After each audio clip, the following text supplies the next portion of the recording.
We're potentially seeing who could be next now with Khamzat Chimaev and Islam Makhachev. Bullet Valentina is looking unstoppable right now. I don't think anyone's going to touch her. At the end of the day, this is fighting. All it takes is one hit and you're out for the count. Not enough can be said about GSP. Amanda Nunes is probably the greatest female boxer of all time, even ahead of the likes of Chris Cyborg. Daniel Cormier, one of the world's favorite commentators now in the UFC. According to me, a little biased a lot of times, but unbelievable fighter. Him and Stipe Miocic, when they fought, it was a treat to watch. It's important that Dana White starts paying his fighters as well. That's supremely important.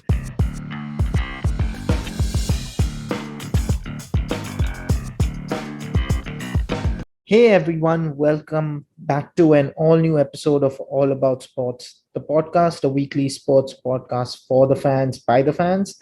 I'm your host Mazhar, and today we will be discussing something that I truly enjoy and we've not done a lot of or talked about in a long, long time since Ronit has decided that he can't continue the UFC podcasts uh, because of work commitments. But anyway, we'll be discussing the UFC, and I'm going to cover something that many people talk about but don't actually know what it really means. And before I get into that, just a quick reminder on what we covered last week. So last week, Aniket, Shubham, and I discussed the race for the Premier League top four. Seemingly, it's going to be Arsenal who will take that fourth spot, or Tottenham. Manchester United just lost to Arsenal 3-1. So that pretty much has ended United's campaign and chances of top four potentially. Unless something absolutely miraculous or crazy happens, I don't see Manchester United making it into the top four. Now, coming to this week's topic, it's going to be, as I mentioned, the UFC, the Ultimate Fighting Championship, and it's going to be about pound for pound. Now, many people don't really know what pound for pound actually means. So, just for those who don't know what pound for pound is, it's basically a ranking system that is used in combat sports such as boxing, wrestling, or in this case for the UFC, mixed martial arts. And that is basically set relative to the weight. So, what happens is weights are adjusted to compensate for the weight class. So, basis that reason, these fighters do not end up competing directly. So, it is hard to know exactly who performs the best at what weight class. So basis that, the the ratings for pound tend to change depending on who the fighter fights. And basis that, there's a lot of arguments and a lot of subjectivity involved in this case. But there are many claims as to who the greatest pound for pound fighters are of all time. Some people claim it's potentially Khabib Nurmagomedov. Some people claim it's Jon Jones. Some people claim it's Anderson Silva. The list goes on. Even on the women's side, so potentially you could have Ronda Rousey up there as well. Of course, pre her joining Entourage, the movie, which clearly then changed a lot, and then getting into the WWE. There are cases for Amanda Nunes as well. Strong claims for that. Valentina Shevchenko is slowly coming up as well. We might even see more. Rose Namajunas is proving to be unstoppable at the moment as well. So it's going to be interesting to see how things progress. The best thing about mixed martial arts is this can always change, and you never know who could be next. We're potentially seeing who could be next now with Khamzat Chimaev and Islam Makhachev. Many people call Islam Makhachev a baby Khabib. That remains to be seen as well. There's a lot to still tackle and figure out. If you talk about all time fighters, there's no sort of guarantee that this fits pound for pound, because at the end of the day, Conor McGregor's won fights at different weight classes, which just shows what a quality fighter he was once upon a time as well, before he got too much money and became interested in boxing and then fought Floyd Mayweather, and then things just went down south in a lot of ways for Conor on the fighting front. So there's no way to really know if a pound for pound fighter is necessarily the best fighter, though I mean there is some sort of a correlation. It's not necessarily accurate and exact. But now coming to what who I believe are the top pound for pound fighters, I'm just gonna list down a few and the reasons why I believe they are the best. So I'm gonna start off, and for me, it's got to be Khabib Nurmagomedov as the greatest pound for pound fighter of all time. Simply because, I mean, his record speaks for himself. Never lost a fight in MMA, an unblemished record in the UFC, which just speaks volumes of how great he was. There are many. There, I was slightly torn. I wasn't sure as to whether I would keep him or the person who I have at number two first, because it's tough, and it's only those true UFC fans and MMA fans will really understand who and why I was torn between Khabib and number two. But I went for Khabib simply because 29 wins is ridiculous for anyone. And at the end of the day, this is fighting. All it takes is one hit and you're out for the count. The fact that Khabib has been able to absorb shots from so many fighters on several occasions and still come out on top, choking, basically bear hugging anyone and finishing them off on the ground. The most phenomenal ground artist we'll ever see potentially in the octagon or in MMA altogether. Unbelievable fighter. I've got to say, I really thought that Conor McGregor could be that guy, and he was the only one who potentially took a round against Khabib throughout his career. That's out of 29 fights, professional MMA fights, and still he was mauled in the end. Showed his stand up and then took over, and just his stamina. The guy fought a bear. The guy used to wrestle bears at the end of the day. So Khabib for me, undoubtedly the greatest pound for pound fighter of all time. Of course, that lightweight category of the UFC is just stacked and has been for a long time now. Islam Makhachev is now stepping up. I think he's going to be the next big thing. Justin Gaethje slowly seems to be fading. Everyone has their moments, but Charles Oliveira is the guy right now. And I don't know who's going to take him down. I think Islam's going to have a hard time against Oliveira as well because of how well Oliveira's rounded. Coming to number two, it's got to be Jon Jones. I'll admit it. I've never been a big fan of Jon Jones simply because of things that have happened off the octagon. I'm not going to go into the details of that. Just so that you know, he's had all sorts of problems in terms of drugs and drinking and personal issues. So he's been away and out of it for a long, long time. But he's still only 34 years old, which is crazy when you think about it. So if he does fight anytime soon, I would love to see that.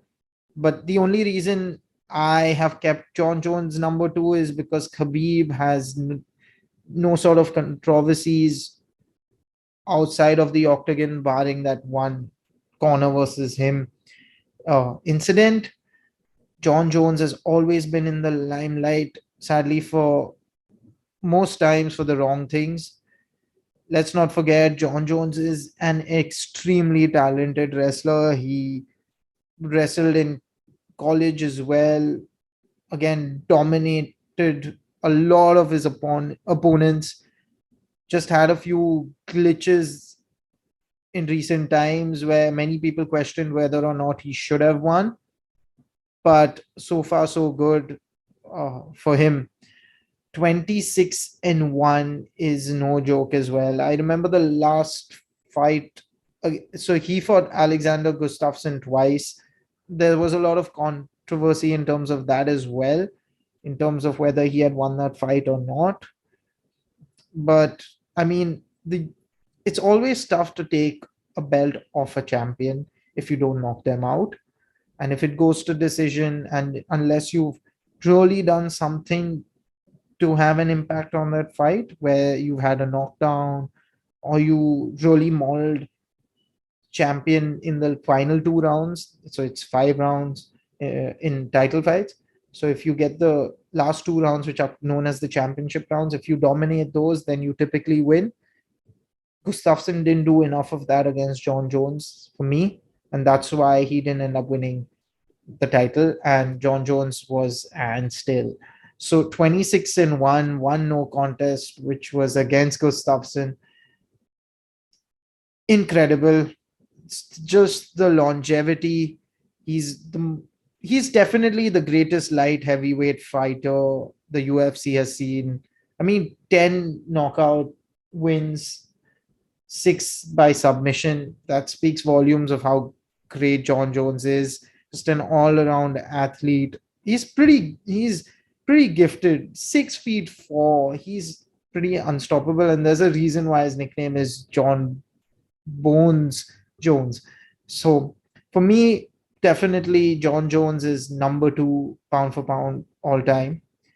I'm gonna then say Ronda Rousey for me. I don't think the world had seen such an elite wrestler before Ronda Rousey stepped into the UFC.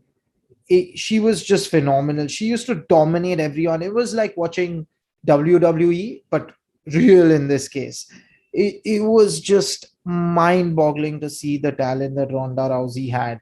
It was just so surprising that we've come to fighters like Misha Tate now and Cyborg. God bless Cyborg. She's an amazing fighter. But like people who can wrestle and strike, but they are nowhere close to what Ronda Rousey used to do in the octagon at her time.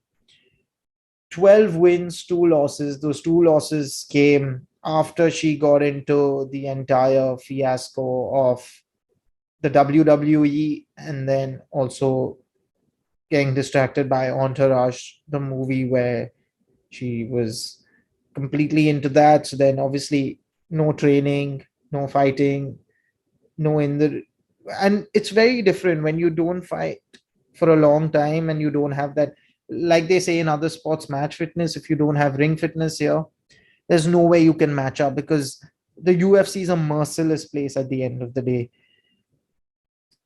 She's beaten the likes of Kat Zingano, lost to Holly Holm, lost to Amanda Nunes, of course. Those were her 2 losses.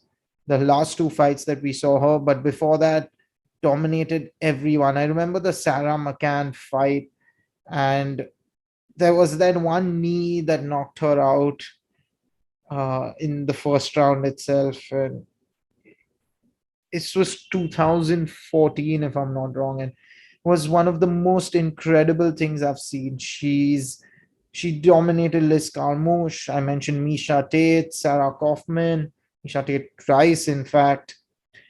No one could touch her. And in the beginning, it was all just armbars. I remember she was 6-0 with armbars, and then she had Sarah McCann, who she knocked out with the knee, and then absolutely demolished Alexis Davis, then Kat Zingano, Beth Correa, and then we saw the 2 losses. Holly Holm was a shocker, even though Ronda Rousey came back. No one expected Holly Holm to win, and that was just domination, pure domination by Holly Holm, who managed to knock out Ronda Rousey, which I never thought I would ever say in my lifetime. Amanda Nunes, well, she's different gravy altogether. She is also up there in pound for pound fighting. But before I put Amanda Nunes into that talk, I'm going to talk about number 4 for me, who is Georges Sapir. Not enough can be said about GSP. He's probably the nicest guy in the MMA after Khabib, or probably even nicer than Khabib. But he was a fighter at the very least, if I could say. So talented. He looks like a beast whenever he comes into the ring. That's the crazy thing. I remember the fight against BJ Penn and Carlos Condit. He absolutely dominated. He took down Nick Diaz like it was just stealing candy from a baby. He never had that sort of knockout power, but he had enough in terms of timing. He knew exactly when to strike. His cardio was amazing, so his stamina would never run out. And he looked like an Olympian. You could put him into the Olympics potentially, and he would come out with a gold medal. That's how good and well rounded Georges St. Pierre was when it came to wrestling. His takedown ability, the fact that once he had you on the ground, there was no chance you stood, was what made Georges St. Pierre so incredible. His longevity is something that also you have to mention and cannot ignore, and that's what makes him number 4 all time for me, was the incredible ability that he had to just come back after so long and look like he never left. And 26 and 2 just speaks volumes again. That's not bad, is it? He pretty much destroyed Michael Bisping in his last fight back in 2017 with a rare naked choke. Michael Bisping is a phenomenal fighter himself. He beat Johnny Hendricks. He beat Nick Diaz, like I mentioned, Carlos Condit. He's just gone winning, winning, winning. He just lost 2 fights. One was against Matt Hughes and another one against Matt Serra. So clearly, Pierre is not a fan of the Mats. But definitely someone to look forward to. If you get a chance, just watch George St. Pierre's fights. He was just a treat to watch. And his entrances were amazing. His song always changes. I love one of the songs he played, the Canadian man. He played the song called La Puissance. Definitely recommend checking that out. On to my fifth. Uh, my fifth fighter would be Amanda Nunes. Now, I know Amanda Nunes lost her last fight, which was also a shocker. Absolutely surprising that she lost it. She looked unstoppable, and it looked like no one was going to be a match for her. Her last fight was against Juliana Pena, who managed to submit Nunes with a rare naked choke. But she didn't only do that, and it didn't come out of the blue. She outstruck Nunes, and Amanda Nunes is probably the greatest female boxer of all time, even ahead of the likes of Chris Cyborg, according to me now. But before that, Nunes dominated Megan Anderson, which was expected, destroyed Felicia Spencer, beat Holly Holm after Holly Holm had upset the only Ronda Rousey, beat Raquel Pennington, Bullet Valentina, who was never really a match given the weight difference. And that's where pound for pound comes in. It's not necessary that Nunes is the better fighter between Nunes and Shevchenko. It's just that weight matters at the end of the day in combat sport, and that's why you have these weight classes. But Nunes, of course, beat Ronda Rousey, and that's when things started to change for her as well. Just went on an incredible win streak, won, I think, 7 or 8 fights before losing to Pena. And I'm sure that if when they fight again, I'm pretty certain that Nunes will correct the score once again. Moving on, just to mention some other names that really do stand out, and I recommend people to check it out if you aren't really into the UFC, or even if you are and don't know enough. This is a great chance to probably just run by these names. Anderson Silva. If you know about the Spider, you'll know what an incredible jiu-jitsu black belt this man is. His striking skills are also something that you have to appreciate. He was so good in the stand up that you didn't have a choice. So if you ran away from the stand up and tried to take it on the ground, then he had his jiu-jitsu and he would absolutely maul you. He's got incredible Muay Thai ability. He's so good with his knees, clinches, elbows, of course. And there's no age on the side of the former middleweight champion Anderson Silva. But you cannot forget what he's given to the sport and what a joy it has been to watch him fight. We don't know when we'll see him next, probably maybe a couple more fights, but that might be about it. Another few names that are worth mentioning would have to be Demetrius Johnson, the former UFC flyweight champion.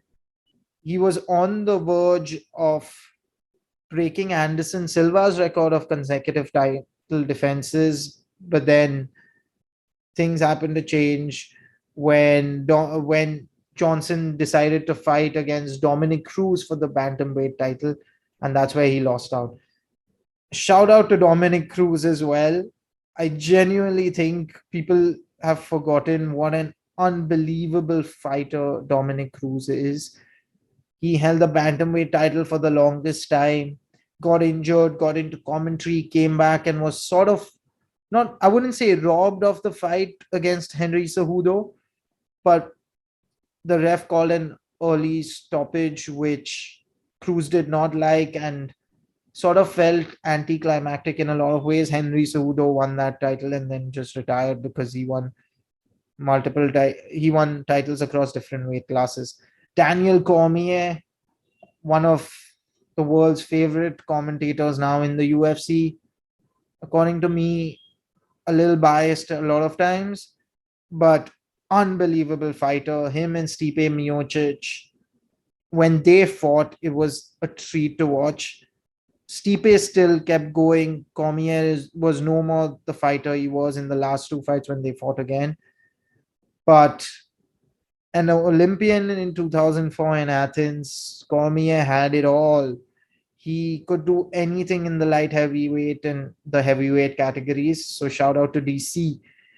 A few other people worth highlighting, I would say, would be Valentina Shevchenko for sure. Bullet Valentina is looking unstoppable right now. I don't think anyone's going to touch her. They probably need to find someone from somewhere who can match up to the Bullet's fighting abilities. Additionally, Chris Cyborg. So her actual name is Christiane Justino.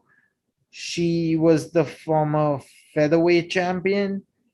She had a record of 17 wins and one no contest when she was at the top of the pound for pound rankings at one point in time. Things seemed to fade after she went to the Bellator, and that's when slowly things started to drift away for her. She's just got incredible ability, and I mean, I don't think we will ever see a better boxer than her. I mean, fine, Amanda Nunes is there, but it was Cyborg who started it all. She was the benchmark when it came to striking ability, and all the best to her in the Bellator. She is the featherweight champion there as well, so credit where it's due. Would have been nice to have still had her in the UFC, but I mean that's how things go. It's important that Dana White starts paying his fighters as well. That's supremely important. Henry Cejudo deserves a shout out. The guy is an Olympic gold medalist at the end of the day, so you can't say enough. He's also 16 wins and just two losses.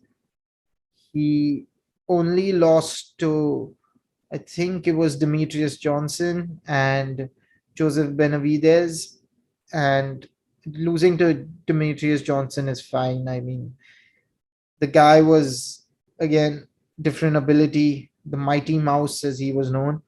Yeah, so that about wraps it up for me. And for all those, if there's anything or anyone you want to add to the list or feel that I've missed out, then do just mention it in the comments. Like, share, subscribe, get in touch with us if you want to do any podcast with us, if you are into sports, or if you know someone, just hit us up. We're always there to talk and provide quality content at the same day where you can learn something more. Till then, take care, stay safe, and we see you soon. Bye bye. If you like this episode, make sure to leave a like and share it with anyone else who might be interested. You can also subscribe on any social media platform that you prefer, and all our links are in the bio. We also have a website with all our episodes as well as blogs and a whole lot of other sports content, so make sure to check that out as well.